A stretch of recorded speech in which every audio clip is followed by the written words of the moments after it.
The middle door creaked open, revealing a narrow hallway lined with fluorescent lights. Each step echoed in the hollow passage, amplifying the sound of their ragged breath. Blood caked their trembling hands, and their clothes were shredded, evidence of the nightmare they had endured. At the end of the hall was another door, its polished surface out of place in the dilapidated setting. Their pulse quickened. Beyond that door lay freedom, or so it had been promised. The events leading to this moment were a haze of violence and terror. It had started with the gas. They'd woken in an arena with 12 strangers, all trapped under a dome of cold steel. The rules were written in crimson letters on the walls, only one could leave.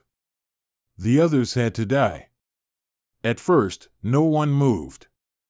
The absurdity of the situation left them paralyzed.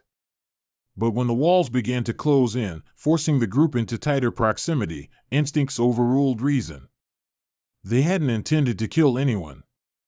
The first death had been an accident. A desperate shove to escape the blade of another competitor had sent someone falling onto jagged spikes that erupted from the floor. The sound of their scream haunted them still. But the second death was deliberate. It had to be. Survival was a cruel tutor. The games escalated. Pits opened, traps sprang, and alliances formed only to crumble into betrayal. Days blurred together, each more savage than the last. Hunger and fear stripped away the veneer of humanity until they were no longer a person but an animal clawing for survival. When it was finally over, when they stood alone amidst the wreckage of 12 lives, they barely felt relief. The voice over the intercom congratulated them in a tone that was sickeningly cheerful, like this was all a joke.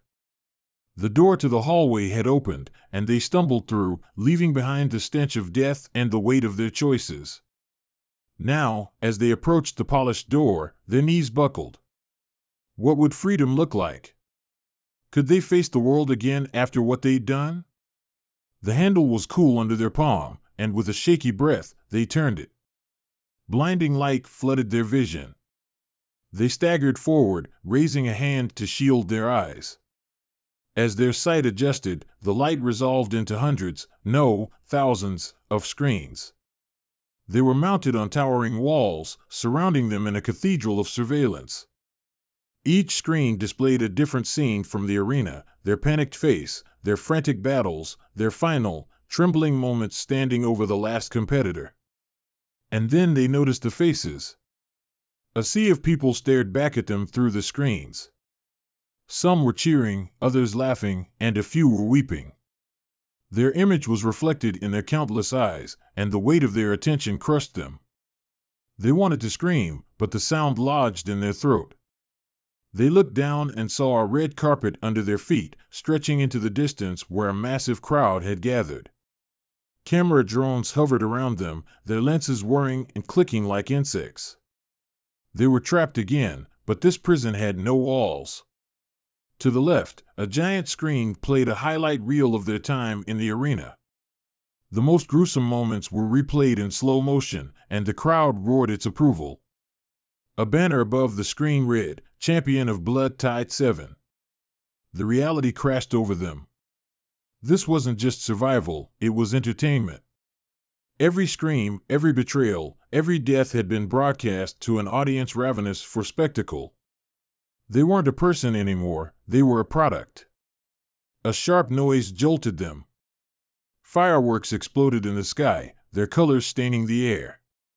The crowd surged forward, eager to glimpse the victor up close. Security drones buzzed into formation, guiding them toward a raised platform in the distance.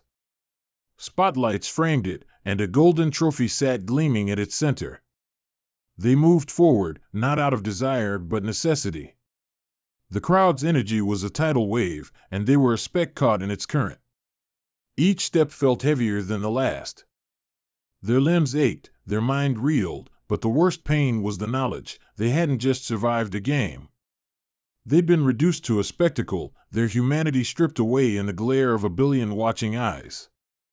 At the platform, they stopped. The trophy was beautiful, an obscene contrast to the bloodshed it represented. They didn't reach for it.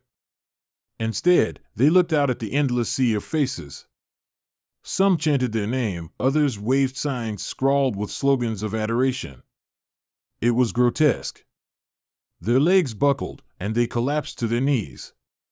The world roared louder, as though mistaking their anguish for triumph. The spotlights burned hotter, and the cameras zoomed in, ensuring not a second of their torment was lost. Above it all, a screen played their highlight reel on loop. Their story wasn't over. It would never be over. It would replay, again and again, for the amusement of millions. And they would never escape.